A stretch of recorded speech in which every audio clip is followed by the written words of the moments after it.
suponhamos, o que o Ocidente vai fazer se a Rússia tomar a Ucrânia, colocar um governo fantoche, como os Estados Unidos fizeram no Iraque, no Afeganistão, né, como queriam fazer lá na Síria, e não fizeram porque a Rússia entrou na jogada e a China também?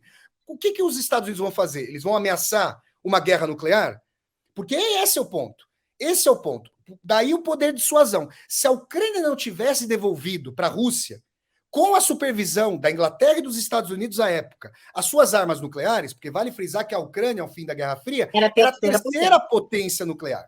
Se a Ucrânia não tivesse devolvido as armas nucleares, a Rússia não teria invadido.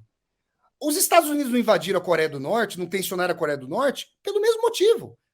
E veja, mais uma vez, não estou corroborando o regime da Coreia do Norte, estou falando de um fato de dissuasão. Então, o que eu estou dizendo?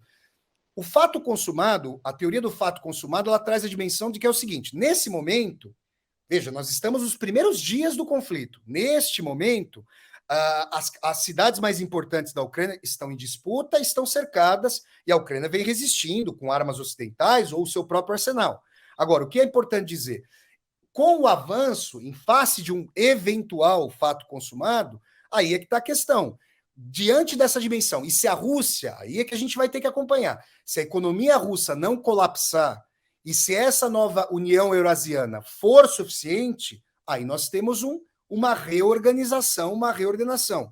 Os Estados Unidos, a meu ver, pelo fato de o Vladimir Putin ter querido muitas vezes fazer uma conferência de alta prévia, dizendo: vamos tamponar o leste europeu, tirem a dominação militar do leste europeu. A meu ver, os Estados Unidos têm interesse no prolongamento dessa guerra. Porque estão vendendo muitas armas, porque seu complexo industrial militar, e nós sabemos que a política interna dos Estados Unidos, ela tende a galvanizar principalmente um presidenciável para a reeleição como Joe Biden, que estava ali com patamares de aprovação muito baixos, ele vira um capitão da guerra, um war hero, como se diz aí nos Estados Unidos, e a gente sabe, e nessa dimensão ele pode alavancar sua popularidade. Então tem fatores geopolíticos, econômicos internos e externos, e aí seria uma questão da gente ver o que vai acontecer. Mas, para terminar aquele ponto que eu estava trazendo, eu não quero dizer que era a única alternativa da Rússia, eu não estou dizendo isso, mas às vezes, em situações de guerra que antecedem o campo de batalha, como guerra econômica, guerra de revoluções coloridas, apoiadas pelos Estados Unidos na periferia ali da região da Rússia, a Rússia tentando uma diplomacia, tentou essa negociação,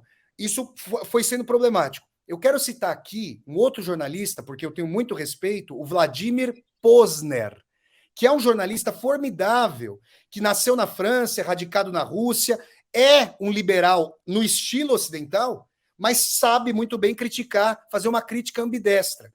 O Posner, o Vladimir Posner, tem uma palestra fundamental na internet, está em inglês, gente, mas vocês podem tentar encontrar com legenda em português, chamada How the United States Created Vladimir Putin. Eu vou falar em português, porque vai soar uma coisa muito louca.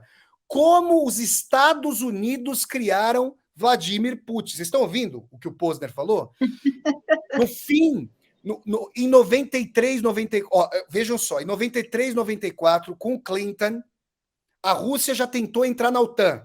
O Yeltsin acenou para acabar com a disputa entre Estados Unidos e Rússia.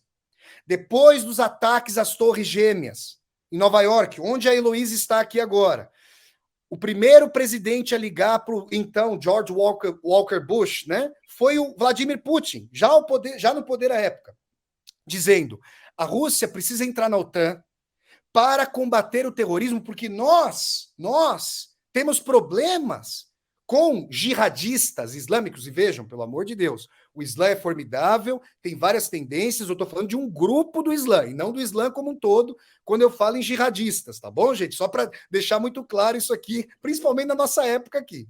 Então a Rússia tentou fazer esse aceno. O que os Estados Unidos fizeram? Eles mostraram claramente que a OTAN é uma organização militar que não é só contra a União Soviética, que, segundo antigas teorias geopolíticas dos Estados Unidos que remontam ao fim do século XIX, a OTAN é uma cabeça de ponte dos Estados Unidos primeiro contra a União Soviética, depois contra a Rússia, contra o seu gigantismo e pluralismo econômico, político na Eurásia, e para controle de regiões de petróleo e gás, aqui na Europa e ao redor do mundo. É só seguir, gente. Ou seja, os Estados Unidos não queriam paz com a Rússia, os Estados Unidos também preferem ter um inimigo à disposição